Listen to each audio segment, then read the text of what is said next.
కొనిదల పవన్ కళ్యాణ్ అనే నేను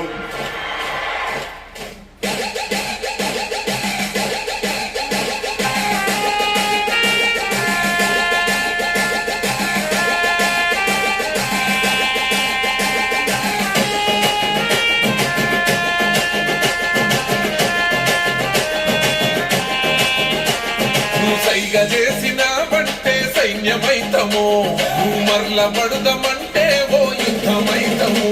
నువ్వు సైగా చేసిన బంటే సైన్యమైతము, నువ్వు మరల పడుదమంటే ఓ యుద్ధమైతము. ఆయన్ని చెండాస్తాము పిఠాపురం, మేము పిఠాపురం ఎమ్మెల్యేగా